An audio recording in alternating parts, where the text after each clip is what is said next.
It wasn't always like this. I used to believe that if I just tried hard enough, if I said the right thing or smiled the right way, eventually someone would look at me and say, "We're proud of you too." But in our family, pride had a very specific shape. Blonde hair, straight teeth, a polished laugh that didn't scare people. That shape was Sienna. From the time we were little, she was the one my parents paraded like a trophy. Her school photos got framed, mine went into a drawer. She wore sashes and crowns. I wore jeans and questions. Sienna knew how to glide through a room, how to land a compliment with just the right timing. I remember once when we were 10, a guest asked my mom, "Do you have any other kids?" My mom laughed. "Oh yes, the quiet one. I was sitting right there." I didn't say a word. At first I tried to catch up. I joined clubs, entered contests, even wore makeup for a while, just enough to earn a blink of recognition. I remember staying up all night to finish a painting for art class. My teacher cried when she saw it. I showed it to my dad, heart pounding. He nodded once and said, "Sienna just got first place in her recital. Isn't that great?" The painting ended up under my bed. It's probably still there. By the time I was 16, I stopped trying to be noticed. I stopped going to family dinners unless I had to. I'd sneak into the library and sit between the shelves, burying myself in novels, biographies, world history, any life that wasn't mine. It became a kind of oxygen, those pages. Characters who failed, who struggled, who rebuilt. I began to see myself in the margins. I volunteered first at the local shelter, then with food banks, then tutoring kids after school. It wasn't glamorous, but it made sense. I wasn't doing it to prove anything. I wasn't chasing gold stars like Sienna. I just wanted to matter to someone, to do something that meant something. Meanwhile, Sienna soared. Pageants turned into pageant scholarships. Scholarships turned into degrees and polished internships. By college, she was posting photos in designer dresses at charity events while I was teaching English to migrant kids out of a van with no AC. But the family script never changed. If I visited home, my mom would chirp about Sienna's latest award while she handed me the wrong-sized towel. My dad would pat my shoulder, then turn back to Sienna's fiancé to talk golf or IPOs. They never asked what I did, never once said, "Tell us about your work," and I told myself I didn't need it. I convinced myself that being invisible meant I was free from expectation, free from scrutiny. But invisibility has a weight, too, a sharp, cold kind. It presses against your ribs when you hear your name skipped in a toast. It stings when a family photo circulates and you realize you weren't just forgotten, you were erased. The final proof, Sienna's wedding. Not a text, not a call. Just a tagged photo on an old neighbor's Facebook post. She looked stunning, of course she did. The kind of beauty that makes people forget to ask hard questions. And beside her stood the whole family grinning like they hadn't sliced off part of themselves. Like I never existed. I stared at that photo for a long time. Not crying, just still. The kind of still that happens right before something breaks. I remember getting up from the couch, walking to the mirror, and looking at myself like a stranger. My hair in a messy bun, a smudge of paint on my cheek from a school mural project. Tired eyes, honest eyes. And I said out loud, "You don't have to chase them anymore." That was the moment the grief started to loosen. Not because I stopped caring, but because I stopped begging. I threw myself deeper into my work. Applied for a post-grad fellowship I hadn't dared to try before. Moved to Sacramento. Shared a tiny overheated basement office with 2 other idealists who believed education could fix more than just test scores. That's where it started my nonprofit. A single fold-out table, 1 whiteboard, and a stubborn belief that kids in forgotten places still deserved a future. We named it EWC Education Without Conditions. No filters, no prerequisites, just impact. By the time I was 27, we had 4 teams running simultaneous projects in different states. A mobile literacy unit in Utah, a school repair program in Alabama, emergency funding for teacher supplies in rural Oregon. Our budget was lean, our metrics tight. We didn't have a PR team. We didn't do galas. We just worked.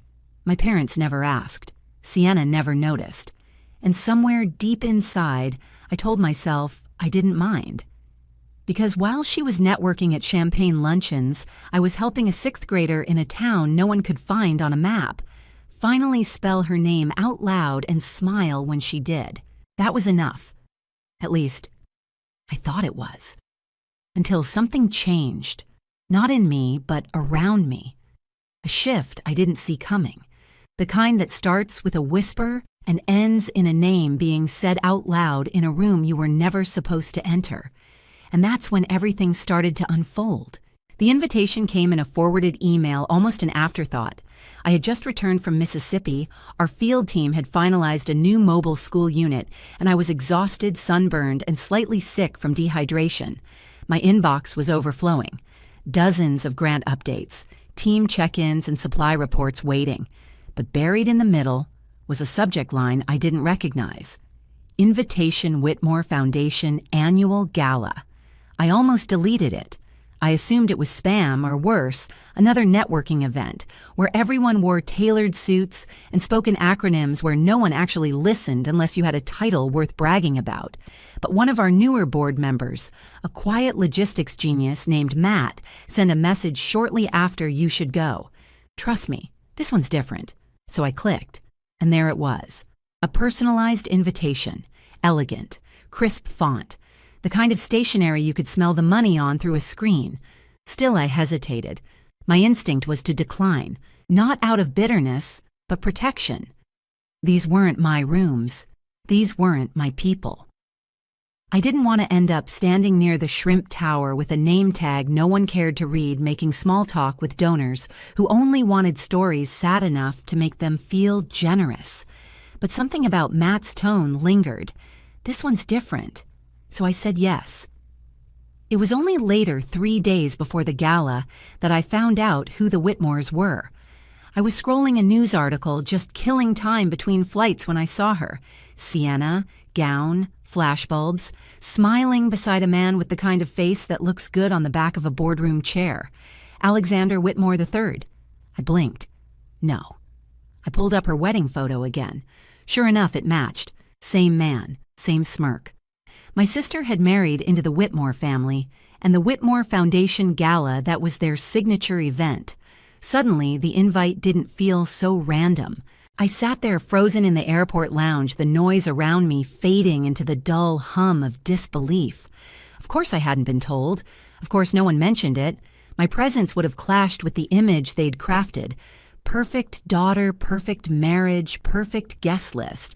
I almost backed out. Almost clicked the regretfully decline button, but then I thought of that girl again, the younger version of me, the one who used to peek around corners during family events hoping someone would ask what she was reading, the one who always brought her report card to the table like it was an offering. I thought of her, and then I thought of the woman I had become. No, I would go. Not for them, for me. Not as a statement, not to cause a scene, just to stand in the same room and see what it felt like not to shrink. And so I prepared. No glam squad, no last-minute panic shopping. Just a black dress I already owned, fitted minimal purposeful. I wore my hair simple, my shoes comfortable. I printed my name on the RSVP card, Alara E. Winslow. No titles, no resume, just me. I arrived early enough to disappear into the crowd, but late enough to avoid the pre-gala photo call. And the moment I stepped inside that ballroom, it felt like walking into a dream I didn't remember having.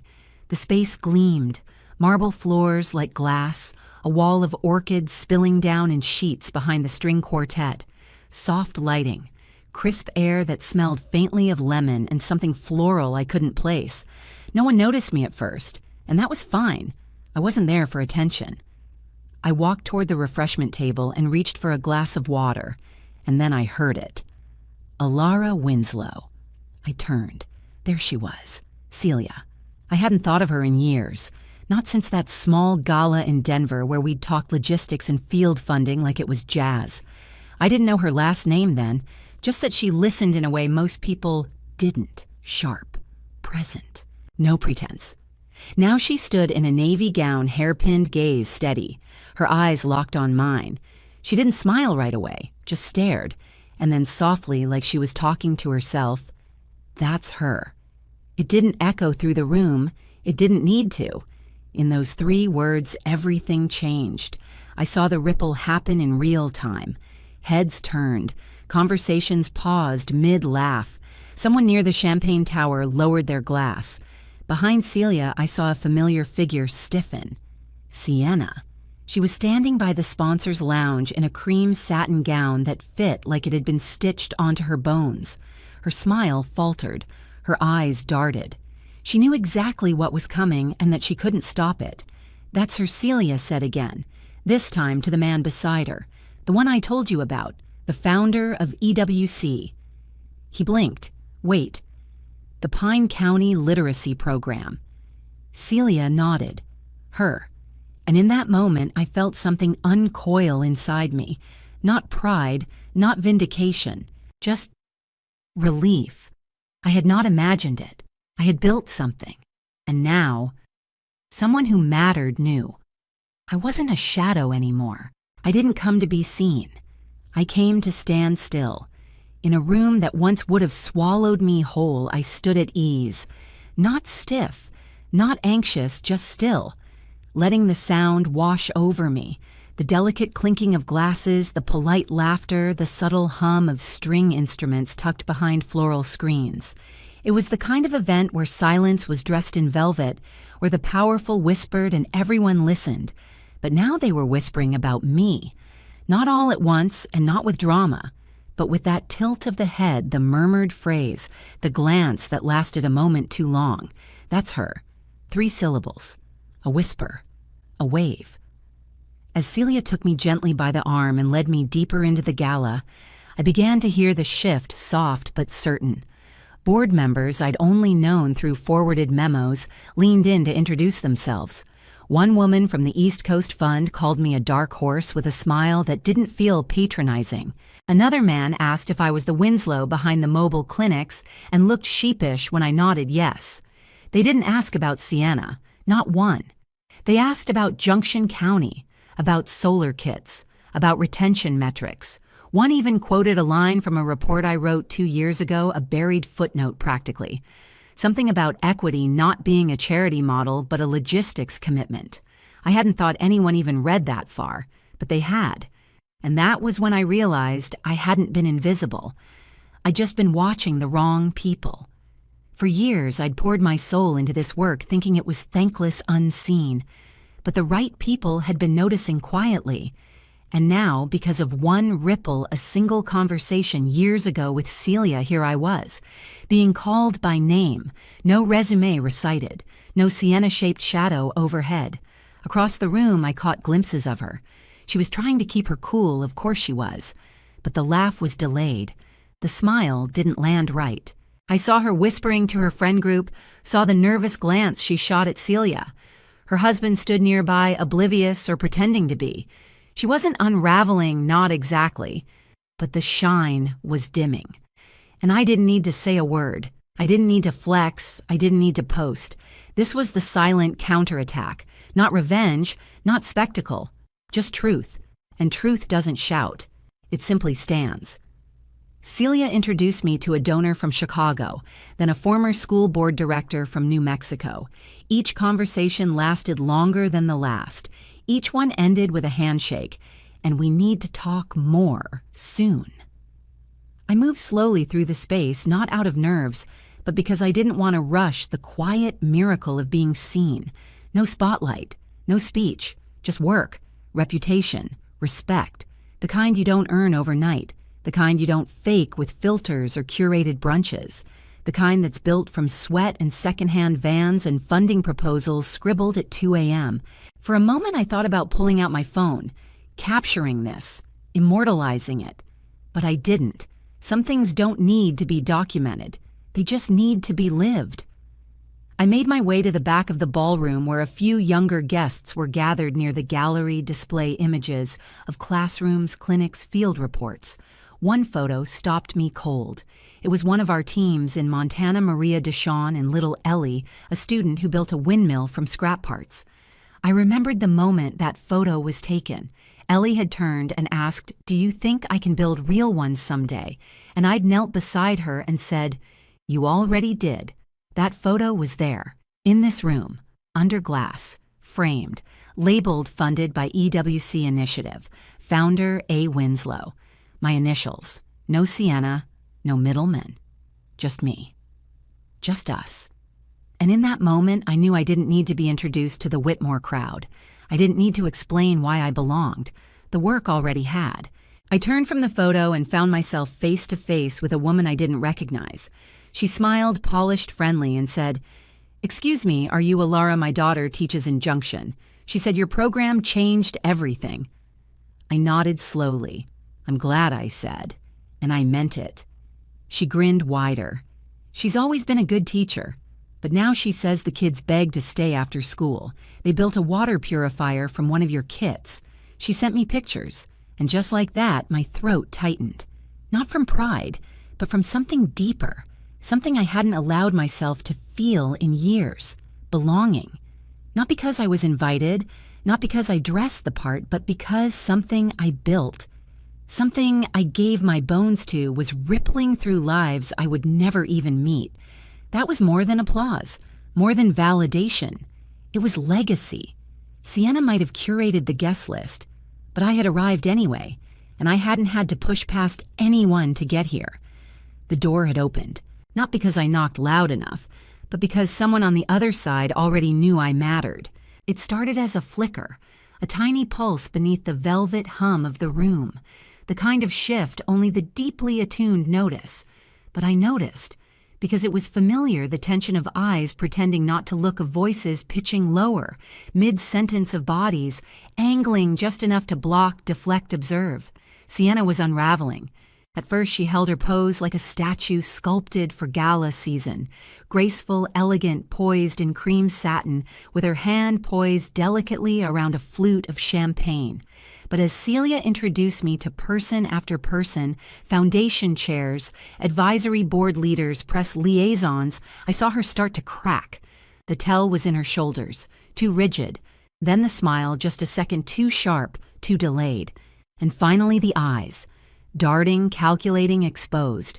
For the first time in our lives, the spotlight was slipping, and no matter how hard she tried to grip it, it was moving toward me.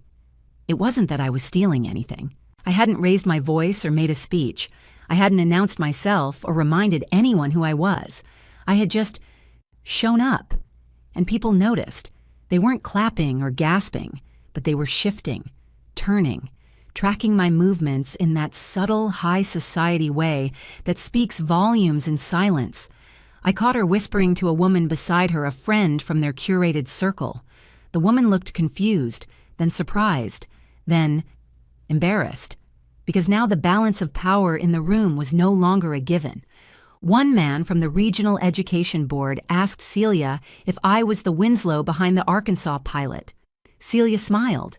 "She's behind a lot of things. You'd be surprised." And that's when Sienna made her move. She started weaving through guests. Slowly at first, making her way through the social clusters, she'd carefully built the webs of influence and proximity she used to control every room. I watched her approach a group near the center stage, her voice just a bit louder than necessary. "She's my sister," she said with a soft laugh. I knew too well the kind that wrapped poison in honey. She's always been the quiet one. Brilliant, but private. You know how it is. But the group didn't laugh with her. One of the women, an older woman with kind eyes and a gleaming pin on her shoulder, tilted her head. She didn't strike me as shy, just centered. Sienna blinked. That wasn't the script she expected. She pivoted, found another cluster, another chance to rewrite the story before it got out of hand. But the story was already alive, and it wasn't hers anymore. I stood at the refreshment table watching it unfold, watching how the more she tried to reclaim the moment, the more it slipped. Someone approached me from the LA Literacy Guild, said she'd been meaning to call for months. Another man from a logistics startup offered to help with our mobile clinics. A professor from Stanford handed me a card murmuring something about guest lectures and policy briefs. I nodded politely, grateful, calm. But inside, I was breathing air I hadn't tasted since childhood. Air without comparison.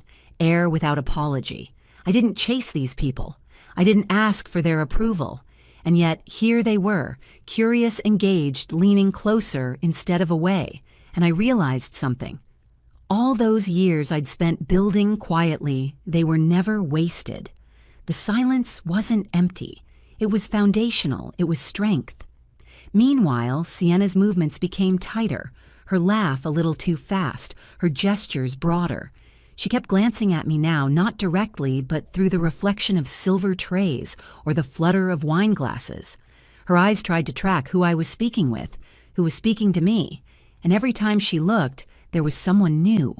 The power was shifting, and not because I was taking it, because I never needed it in the first place. That's what scared her. Sienna had built her identity on applause, on being seen, wanted, envied. But I had built mine in the shadows, on substance, on grit, on results no one posted about. And now that foundation was carrying me through a room she could no longer control. Celia remained close, occasionally glancing back at me with that proud, knowing smile of hers. She wasn't flaunting me. She was protecting me, positioning me, like a woman who had played this game before and was done letting women like me be erased. Sienna must have seen it too, because for the first time that night, she didn't look smug. She looked scared, not of me, but of what I represented. Proof. Proof that there was another way to be powerful, that you didn't have to be loud to be heard, that you didn't have to beg to be recognized, that sometimes the girl you ignored at the dinner table is the same woman who's now reshaping conversations across the ballroom. And no matter how hard you try, there's no PR strategy that can outshine truth. The whispers grew. She's the founder. She's the one Celia mentioned in that interview. She built that from scratch. And still I said nothing. Because sometimes silence isn't empty. Sometimes silence is the loudest thing in the room. I wasn't planning to stay long.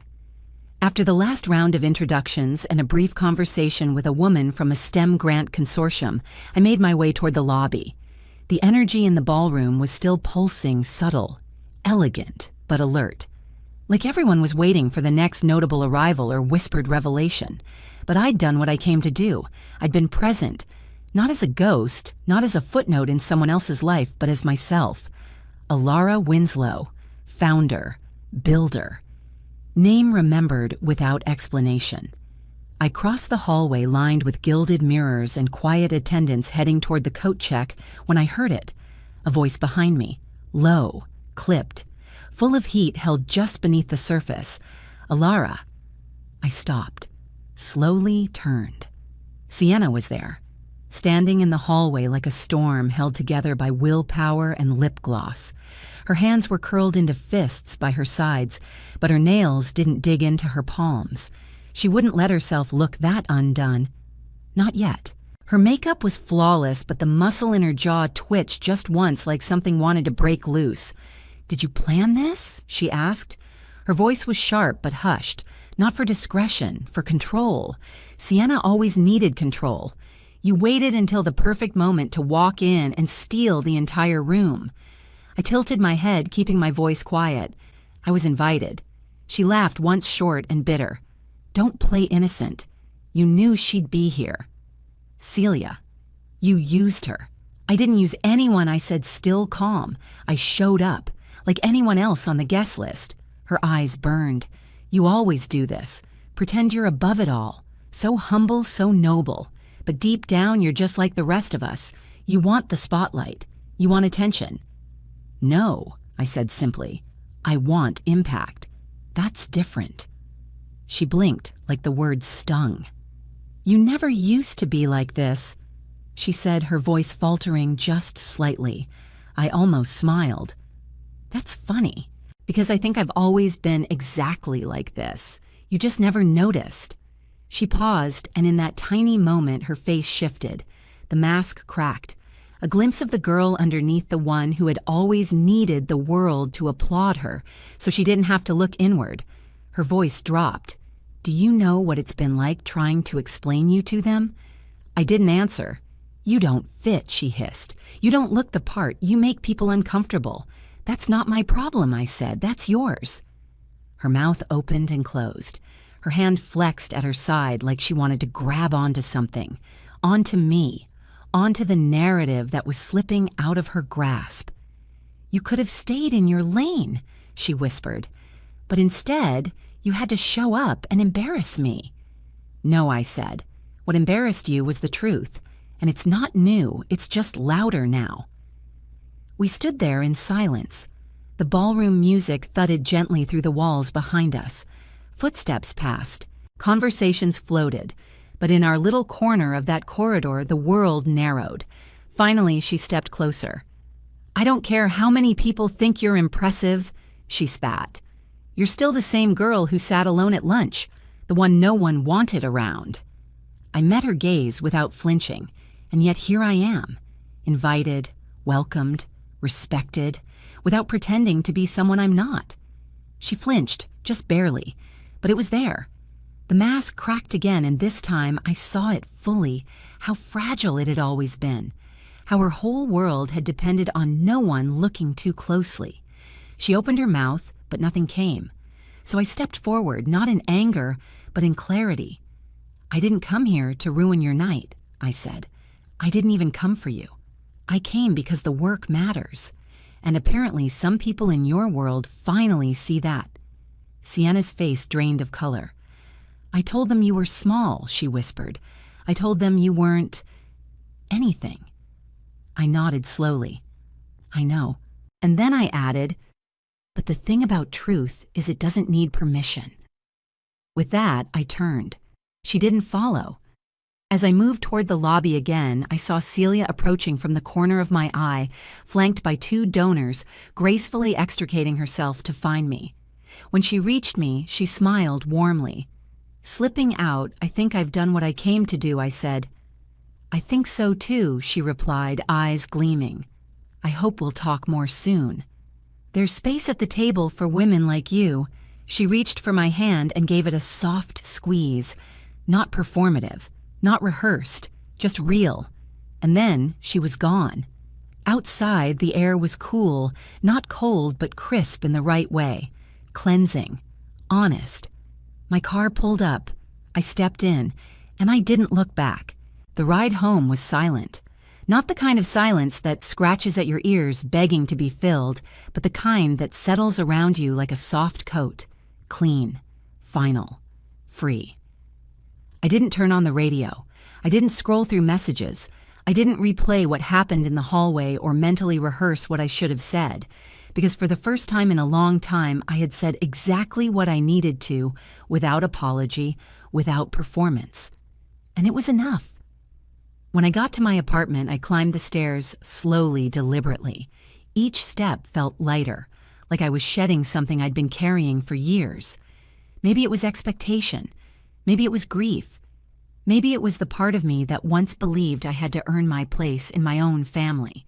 The key turned in the lock, and I walked inside. My place was small, cozy, lived in.